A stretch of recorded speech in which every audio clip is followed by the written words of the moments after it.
ఈ ఆడవాళ్ళకు ఉండేటువంటి సమస్యలు అవును సార్. వాటిల్లో ఈ వెజినల్ ఇన్ఫెక్షన్స్ అనేటువంటి అవును సార్. చాలా మందికి వాటి పట్ల అవగాహన ఉండదు. అవును సార్. వాటిని వాటి నుంచి ఉపశమనం ఎలా పొందాలో తెలియదు. బయటికెళ్ళి ఓపెన్గా కూడా మాట్లాడలేని పరిస్థితులు ఉంటాయి. అవును సార్. దీని గురించి మీరేం చెప్తారు?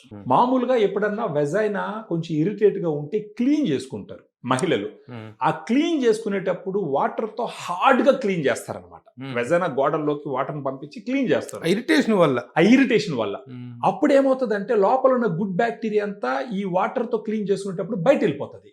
అప్పుడు గుడ్ బ్యాక్టీరియా వెళ్ళిపోయింది అనుకోండి, బ్యాడ్ బ్యాక్టీరియా ఆటోమేటిక్గా గ్రో అవుతుంది. బ్యాడ్ బ్యాక్టీరియా గ్రో అయినప్పుడు వైట్ డిశ్చార్జ్ అవ్వడము, తర్వాత ఫౌల్ స్మెల్ రావడము, తర్వాత యూరినేట్ చేసేటప్పుడు మంటగా ఉండడము, ఇవన్నీ వస్తూ ఉంటాయి. సో ఎప్పుడు కూడా ఆడవాళ్ళు చూసుకోవాల్సిన జాగ్రత్త ఏంటంటే క్లీన్ చేసుకోవాల్సిన అవసరం లేదు సార్ వెజైనాని. యాక్చువల్గా అది సెల్ఫ్ క్లెన్సింగ్ ఆర్గాన్, తనంతట అది క్లీన్ అయ్యేటటువంటి ఒక అవయవం. ఒకవేళ ఇరిటేషన్ గా ఉంటే గోరువెచ్చని వాటర్ తో బాహ్యంగా కొంచెం క్లీన్ చేసుకోవచ్చు, కానీ డీప్ గా క్లీన్ చేయకూడదు అసలు వెజైనాని. వెజైనా తనంతట తను క్లీన్ అయిపోతుంది. సో ఇలాంటి ఇన్ఫెక్షన్స్ వచ్చినప్పుడు ఉపయోగపడేటటువంటి ఒక సప్లిమెంట్ ఫెమి డిలైట్. ఇదేంటంటే 2 రకాల లాక్టోబాసిల్లస్ స్ట్రెయిన్స్ ఉంటాయి సార్ దీంట్లో. అవి యుఎస్ నుంచి ఇంపోర్ట్ చేయించి ఇక్కడ తయారు చేయించినటువంటి స్ట్రెయిన్స్. ఇవి ఏం చేస్తాయి, రోజుకు ఒక క్యాప్సూల్ వాళ్ళు భోజనం తర్వాత తీసుకుంటే ఆ వెజైనాలోకి వెళ్ళి అక్కడ గుడ్ బ్యాక్టీరియాని పెంచుతాయి. ఈ గుడ్ బ్యాక్టీరియా చేసే పని ఏంటంటే సార్, వెజైనాని అది యాసిడ్ కండిషన్లో ఉంచుతుంది. అక్కడ pHని 3.5 నుంచి 4.2 మధ్యలో పెడుతుంది.